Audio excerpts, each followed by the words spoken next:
ये आज सुबह लगभग 5:30 पे सुबह ये इसकी अपरूटिंग हुई है। ट्री की बीच में से टूटा है ये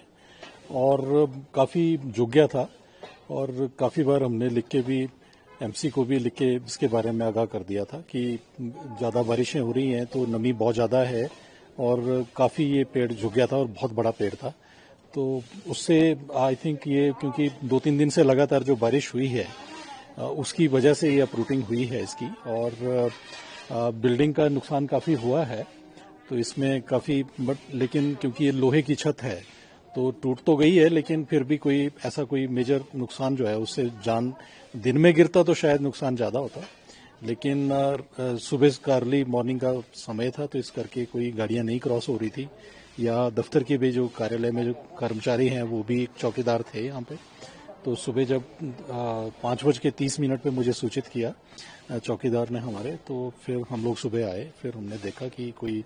इसमें कोई जान माल की या किसी तरह की कोई एक गाड़ी हमारी थोड़ी जरूर डैमेज हुई है जो गेट के पास थी, और गेट का जो साइन बोर्ड्स वगैरह हैं, गेट है, रेलिंग है, ये सारी छत ऊपर से पूरी टूट चुकी है। डॉक्टर साहब, आप जानना चाहेंगे एज ए वैज्ञानिक, इस बार काफी बारिश हो रही है, फ्लड्स भी आ रहे हैं, क्या कारण मानते हैं? कारण देखो, मैं कई बार पहले भी कह चुका हूं कि ये जो ग्लोबल वार्मिंग है बेसिकली ये उसी से मेजर तो कारण वही है कि जो अत्यधिक हाई इंटेंसिटी रेनफॉल जो हो रहे हैं, और ये पूरे प्रदेश में क्या ये पूरे रीजन में ही हो रहे हैं, और भविष्य में भी अगर जो हमारी ग्लोबल वार्मिंग की अगर स्थिति यथावत बनी रही तो ये खतरे और भी भविष्य में बढ़ेंगे, इसमें कोई दो राय नहीं है। हम देख रहे जैसे उत्तराखंड या हिमाचल के बाद बार बार यहाँ पे बादल फटने की घटनाएं भी हो रही हैं। देखो, बादल फटना एक जो ये प्रक्रिया है, बेसिकली बादल फटना जैसी कोई चीज नहीं होती है कि जैसे गुब्बारा फट जाता है कोई तो उसको बादल फटने की तरह एक सोच रहे हैं लोग कि भी बादल में मतलब इस तरह से इकट्ठा होकर पानी गिर गया, ऐसा नहीं है। ये हाई इंटेंसिटी रेनफॉल होता है, फिनोमिना है, और साइंटिफिकली प्रूव्ड है कि 1 घंटे में लगभग अगर 10 सेंटीमीटर या 100 mm के करीब जो बारिश जो है वो छोटे से एरिया में 10-20 स्क्वायर किलोमीटर एरिया में अगर इकट्ठे एकदम हो जाती है तो आप ये मान के चलें कि उसको आप बादल फटने की जैसी स्थिति को आप मतलब विजुलाइज कर सकते हैं।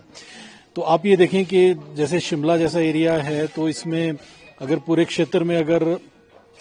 1 घंटे में 100 या उससे अधिक बारिश mm की जब हो जाएगी तो हालात ये बादल फटने जैसे ही हो जाएंगे। तो ये बहुत बड़ा वॉल्यूम जो है पानी का, मतलब जो है 30 स्क्वायर किलोमीटर एरिया में आप ये सोचें कि 300 करोड़ लीटर पानी जो है एकदम से गिर जाए तो उसे एक हम बादल फटने जैसी स्थिति को आप मान सकते हैं। और ये सब कुछ जो हो रहा है ये कोई लोकल या कोई इस तरह के एनवायरनमेंट की वजह से नहीं है, ये बेसिकली जो ग्लोबल जो स्थिति है, जो वैश्विक जो स्थिति है, जो तापमान में वृद्धि हो रही है, और जो अरेबियन सी है हमारा, जो अरब सागर है, वहां से जहां से ये हमारी वेस्टर्न डिस्टर्बेंसेस की जो हवाएं चलती हैं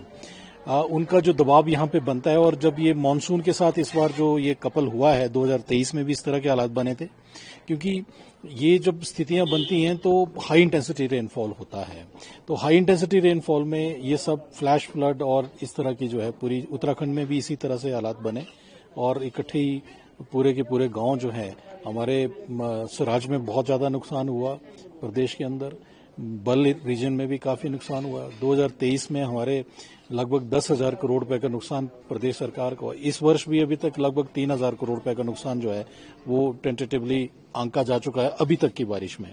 अभी सीजन जो है वो काफी बाकी है। तो अभी देखने वाली स्थिति ये है कि अभी जो हमारा जो वेस्टर्न डिस्टर्बेंसेस का पैटर्न जो किस तरह से डिस्टर्ब करता है हमें, अगर नॉर्मल मानसून की बारिश होगी तो उसमें इतना खतरा नहीं है, लेकिन अगर ये वेस्टर्न डिस्टर्बेंसेस जिसको पश्चिमी विक्षोभ आप कहते हैं